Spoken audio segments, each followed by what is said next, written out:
England Take. I'm your host, AJ Kierstead. NewEnglandTake.com to get more from the show. That's the Substack, best place to get every episode in your inbox and support the program. Big thank you to WKXL for picking up the show every Saturday at 8:30 a.m. in Concord and Manchester, GraniteGrock.com, Concord TV, and be sure to share every episode because that's how we get more attention and hopefully get things going in the right direction with politics and global world order, which we are focused on here today, which I'm very excited to speak to Jason Pack.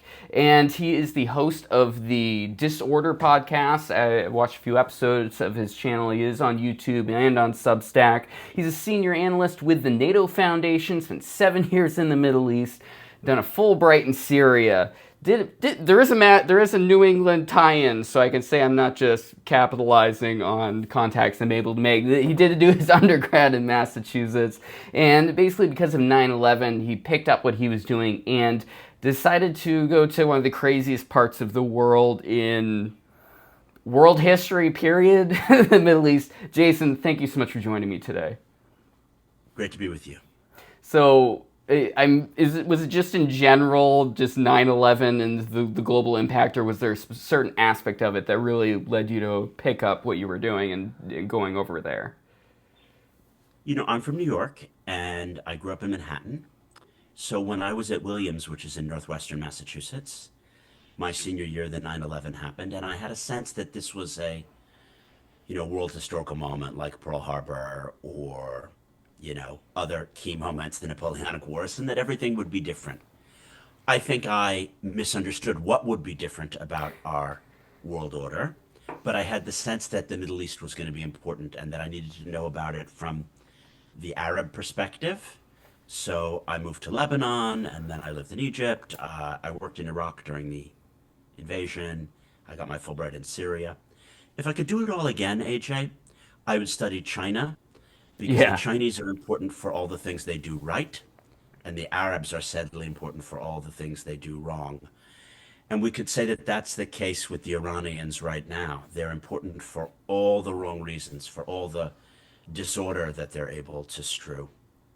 Yeah, 100%. And ultimately, the future with China is going to be like the next stage. I don't know if you follow Ryan McBath at all. If you're he's a veteran who's big in military intelligence side of things, and he's got a Substack and he does a lot of looking at it. And he's just like, this is just setting all the pieces for what's going to be happening with China and Russia 10 years from now or something like that. I don't know if you think that's crazy or maybe just irrelevant to the current situation.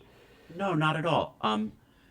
I put forth a paradigm which I call the global enduring disorder, and that's the era after the post-Cold War period. And I argue that we're in this enduring disorder period, and it's a period where all things are connected. So climate change, AI, the confrontation with China are connected to what's happening in Iran and Ukraine, and that clearly we see energy as one of the vectors in which the struggle with China impacts on Iran and impacts on AI and climate change. So that it's very, very clear that the pivot to renewables, which is going to be needed as a result of the permanent shock to energy prices, is going to benefit China because they produce renewables and the inputs, lithium batteries and solar panels. So, I mean, without getting too much into details, because we're starting at the end point, as it were. Yeah.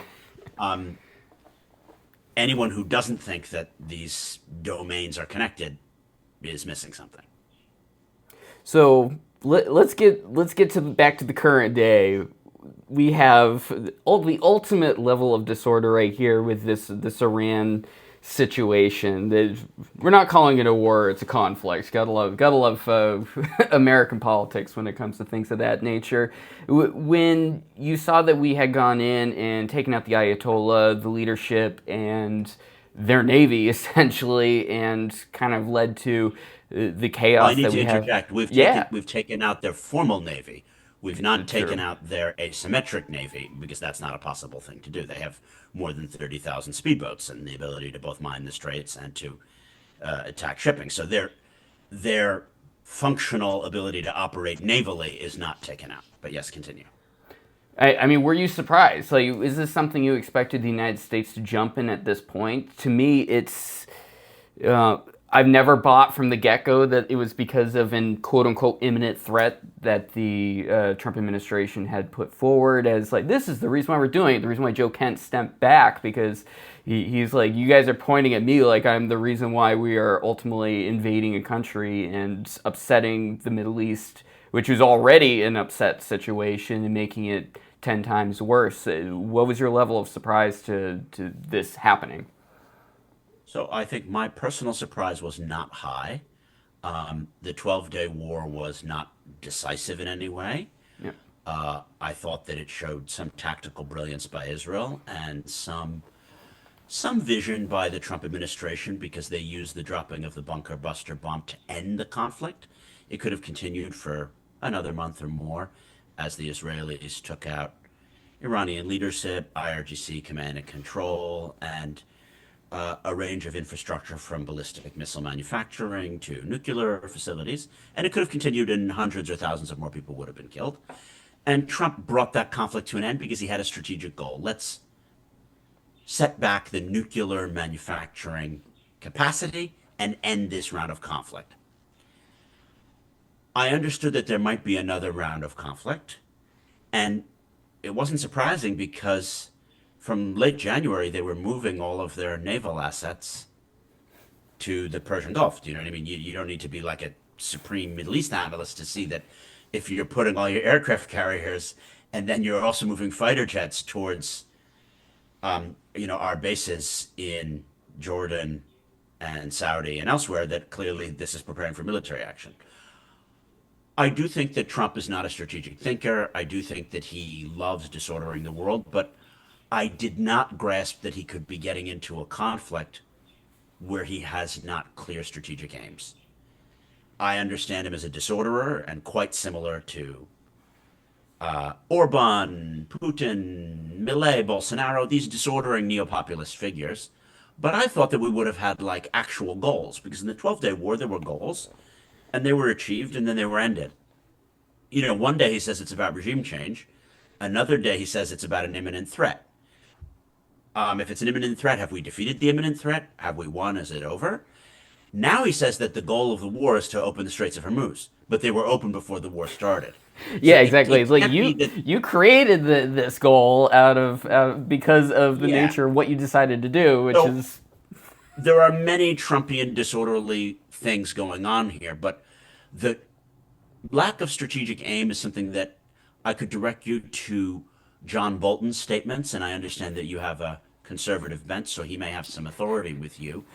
And no. he was in an excellent podcast recently called Today Explained. And, I used to think that John Bolton was far too neocon for my liking, but the neocon lens is the one within which to judge the success or failure of strategic objectives of this war, because for 30 years it's been a neocon goal to overthrow the Islamic Republic of Iran. And he just eviscerates that there's been no coordination of the strategic end goals, whether it's regime change, eviscerating either nuclear or ballistic or command and control. We've achieved lots of random objectives that can't be connected together. And that, I think, is the key point when you're trying to analyze this. I'm not saying whether they should have had a military operation, shouldn't have had a military operation, whether I support regime change or don't support regime change. I'm in between on a lot of these points, but I want to stress that we haven't coordinated to achieve any of them. Oh, 100%. And it's I have to be sure to put it out there that I do not like John Bolton. No, no, no, no. For any of my conservative followers out there, like I can be lean quite isolationist ultimately, personally, and that's a fight I have to personally make when we make these huge geopolitical decisions, is like invading Iran or taking over Iran essentially, or forcing regime change. I think is what I should be saying when it comes to that, because it's I mean, politically, domestically, people like me, I'm 39. I came into my political life during post 9/11, the invasion of Iraq and things of that nature. The neo-populist movements, the neoconservative movements, are something that we thought we were not getting by having a Trump in office, and there was a lot of vitriol when he did have John Bolton in his cabinet in the first term because it goes against what so much of the populist drive we had thought we had going on in the United Right. States. And then he turns around and has Marco Abs- Rubio as his Secretary of State, which I'm like, oh no, what are we doing, guys? There's always been a tension between the MAGA or isolationist Bannon wing and the neocon slash Bolton, Jared Kushner wing, of course. So there's been this tension within the camp. I think you slightly misspoke there when you said neo-populists earlier. The the neo-populists might be isolationists, but the neocons obviously are not, right? So this is a tension within the Trump administration, and I don't think that he wakes up knowing which one he is, and that's why he doesn't have the ability to have strategic objectives, because it's like, the joke with the angel on the one shoulder and the devil on the other. He is genuinely isolationist, but he loves projecting American power, and he genuinely wants to throttle our enemies, change our enemies, do regime decapitation, use force to achieve aims. But then he wants to, quote unquote, focus on the homeland. I mean, the tariffs were actually quite interventionist abroad because of how much that's just an economic war that we've randomly been waging. So, yes, this war maybe is the end point of that complete bizarre seesaw without seemingly any strategic direction. Does this current conflict remind you of any previous conflicts that we've had over the last 20 years in the Middle East, or does this seem unique in it seems like especially the decapitation of the government with no goals whatsoever? Like in theory, the George W. Bush days with Iraq say there's weapons of mass destruction and we need to change this regime. That's like blatantly, we are going to get rid of the Saddam or the Taliban in Afghanistan. We don't have any of that, it seems like, in Iran. That seems to be a very unique situation. Are there other parallels from previous situations of this nature? You're right. It's unique in many ways. I think it's because the case wasn't made either to Congress or to the American people. We have lots of reasons, as the West and as Americans, to want to remove the Islamic Republic. Not just that the regime came into being there in 1979 by kidnapping members of the American embassy. They then were behind supporting Hezbollah, who did the 1983 Beirut American barracks bombing. They've been funding terrorists who attack American naval assets and Israelis and Jews abroad in Argentina, some of whom were American citizens. I mean, so we have a list of grievances that go for decades with this regime.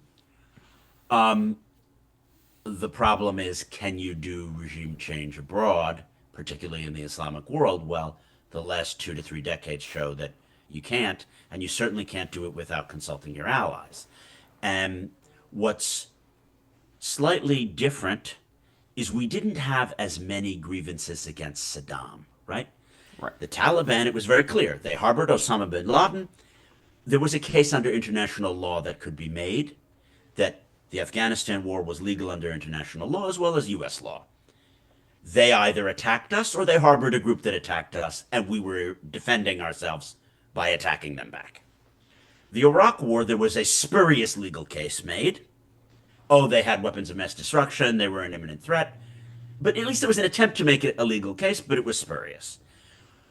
What's interesting to me about this war is that the Israelis have made a legal or strategic case, and we have not.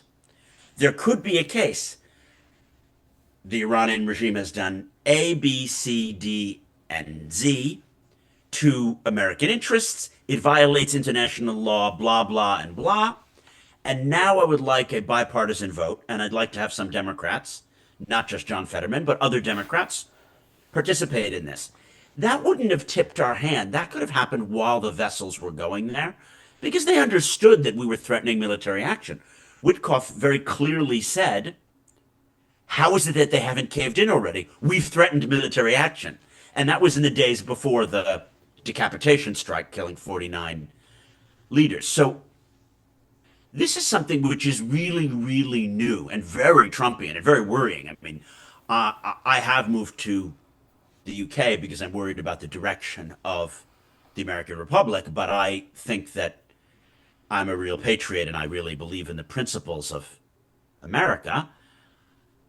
We require that the Congress is consulted before war is declared, and we also require a whole range of other inputs from State Department and the intelligence community. Like this is like how our system works. It's extremely clear now why that's important, AJ, because without that, you can have the Mad King. That this is really much more similar to the wars of a pre-French revolutionary despotism or a George III here in the UK or whatever, because there was no consultation and due process and pushback.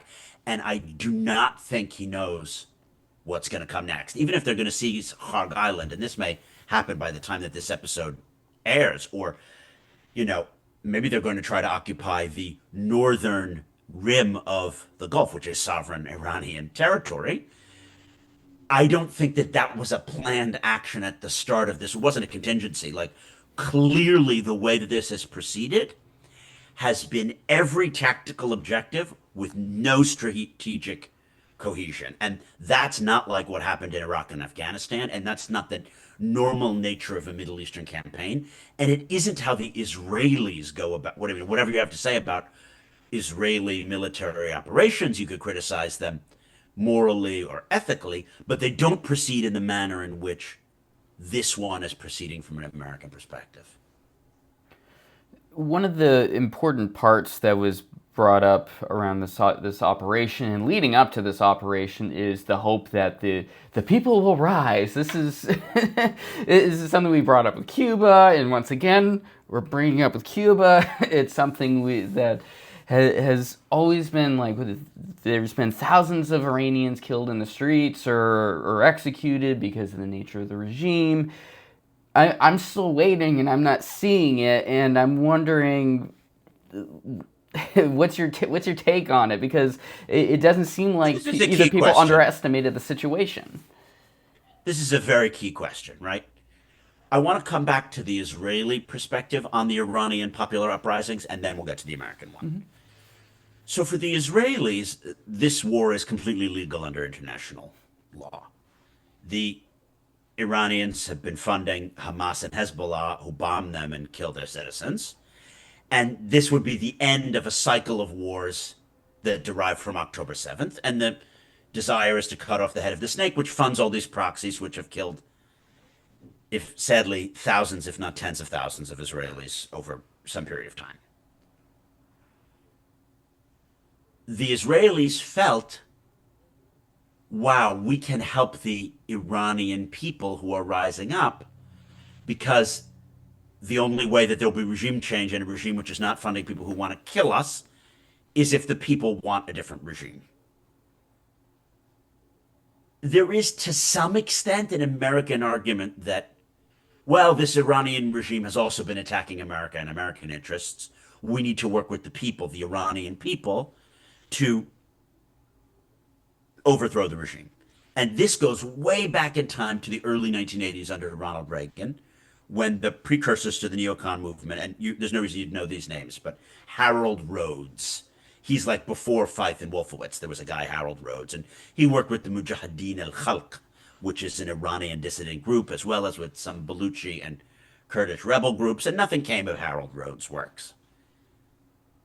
That is an interesting argument, but America has learned that we're not going to get involved in these foreign regime change operations if we don't have allies to help us in the reconstruction phase, because Iraq reconstruction didn't work because we went it alone. We could have had lots of NATO allies on board if we had gone about the whole thing in a different way. The NATO allies post 9/11 wanted to help us fight the global war on terrorism. They just didn't want us to do this intervention. And our European allies, if we weren't threatening to occupy Greenland or threatening to screw them over with tariffs or threatening to not fund the Ukraine war, would be willing to help us in a limited operation to support the Iranian people. So, in a roundabout way, I've come back to the question.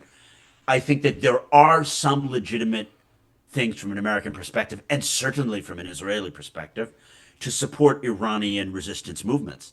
But that's not what has been happening, because you would need to use special operations like the Israelis were doing in the 12-day war to mobilize certain Iranian dissident assets and arm them and be their air force. So my expertise is Libya. I lived there in the late Gaddafi period. I've written 2 books about Libya.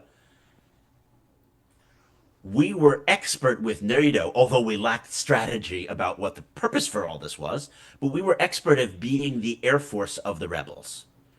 The rebels from February 17th, 2011 onward took over certain Gaddafian military units. Other whole units in eastern Libya defected. And then, after making some successes, they began losing and they were being bombed by the Gaddafi regime. We, the West and NATO, played the role of their air force defending them. And then they gradually took the country. And we coordinated with them in a seamless and genius manner, which, although not directly applicable to this conflict, could have been something that we had laid the groundwork for. But we haven't. We haven't used the complete air dominance. They've achieved, remarkable air dominance, but they're not using it to support a popular uprising in any way. So again, this is just this lack of strategic thinking or disconnect. And defenders of Trump's policies would say this is because this war only happened because a unique target of 49 high officials and the Ayatollah and his son and, intelligence chiefs happened to have a meeting in broad daylight that was hittable. And I can understand that only to some extent, because this has always been the case in warfare, that you could randomly kill the opponent's king. Maybe he's having a meeting in your, in your neighbor's country. You can't start a war just because you might be able to kill their king. There has to be more thought out to it. And maybe they were just too high on their luck after Venezuela. They thought that Venezuela was a huge success, so they just thought they could get away with this. Yeah, I have a sneaking suspicion that definitely played a factor in them deciding to pull the trigger, especially Trump. As soon as he has one thing that's going well, he's like, I got to double down, man. Like this is going to be what I got to do next. I really want to stick a little bit with your experience with Libya, especially because that was a blatant failure in the end when it came to them having a coherent nation afterwards. There's there's stories of the massive amount of slavery that's happening in the state. The tribes are all fighting still. Is there a chance that, obviously there's tons of moving factors as we're talking about this, that we can avoid something as terrible as what happened with Libya in Iran? Is there something different about these two nations that will at least hopefully make sure it doesn't go that bad? They're completely different places, and I'm happy to sketch those differences. But in fact, a civil war in Iran would be much, much worse than in Libya. Oh. I mean, Libya is a fairly ethnically and religiously homogenous place. Iran is very ethnically and religiously unhomogenous. People think that Iran is filled just with Persians. The Parsi core of the country is less than 49%. You have Azeris in the north, and Baluchis in the south, and Kurds in the northwest, and you have some Sunni Arabs in the southwest. So you have just ethnic diversity of the type that doesn't exist in Libya. And then when I say religious diversity, yes, it's a mostly Shia country, but you have much more religious diversity than Libya in the sense that many people are avidly secular now because they oppose the regime, while the 20% that support the regime, they can be the most theologically hard line. Do you know what I mean? We have every sort of Shia fundamentalist, and that's a lot of religious diversity. So, I mean, can you imagine a civil war between different ethnic factions, as well as Shia hardliners supporting the old regime, as well as some kind of new Shiite movements who want to have a different kind of theocracy? I mean, if the top is blown off this regime without a unifying figure, of which the Shah sitting in Maryland is unlikely to be that person because he's not particularly recognized in Iran. Or the possibly barely alive Ayatollah's son, because that's been the situation over there, where he was injured allegedly during the operations, and I mean, we I don't have a honestly theory know that his he's actually. status. I have the theory that he's dead. That Wouldn't be the reason that surprised. they appointed him is that it's a genius move to appoint an Ayatollah that's already dead, because then the Cut out the Israelis middleman. can kill him. No, I mean, because he can then he issues written statements. Yep. It's like I already predicted this, that he's already dead, and therefore they picked him. Um, Other differences between Iran and Libya. I mean, on the positive side, Iran has a, 3 millennia tradition of a great civilization and a lot of cultural capital.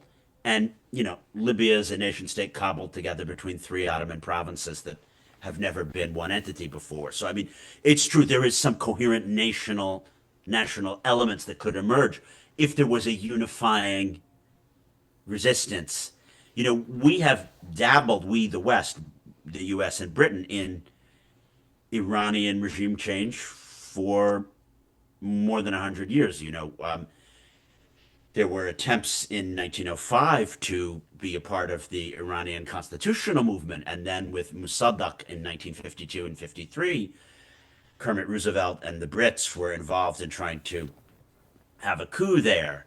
We then tried to back certain groups against the Ayatollahs who were opposing the Shah. We not only supported the Shah, Carter supported other groups, other opposition groups against the Ayatollah. So, I mean, we have a very intertwined history of intervening in this country, and we have a lot to answer for. It doesn't seem that there's a coherent plan in Iran or among the international community. And obviously, the Russians and the Chinese have their candidates, so there's going to be a scramble, and we can't be caught unprepared, really, with no plan. And the idea that just by blowing up lots of people, the regime would collapse it's complete fantasy. I mean, that this might be their plan showcases such a lack of understanding of Shiite notions of martyrdom and the glory of resistance and everything that they said for the last 47 years, as well as, I mean, just the nature of Shi'i Islam itself, Ashura and whatever. But yeah, I'm really trying to get my head around what the plan might have been. Yeah, I think everyone is everywhere across this planet at this point, because guess what? Your gas prices are going to be going up, and that's just the most simple way of looking at just the start of dominoes falling at possible global impact with something like this going on. All right, we are about out of time here. Jason Pack, host of the Disorder podcast. I really appreciate you joining me today. What should people do if they want to check out more of what you're up to? Thank you so much. So obviously search for Disorder wherever fine podcasts are purveyed, Spotify, Apple Podcasts. I have a Substack, Ordering the Disorder, where I give extra information, backgrounders on, say, not only gas prices, but the destruction of the global economy and on-demand refining and a lot of things that we've come to really rely on, I think, are going to be changing now. And I, write about different things in that Substack. And I look forward to chatting with you again, AJ. Appreciate it. NewEnglandTake.com if you want to get more from the show. Thank you, WKXL, for picking up the program every Saturday, 8:30 a.m. GraniteGrock.com, Concord TV, AJ at NewEnglandTake.com if you have opinions of what you've heard today. Talk to you soon.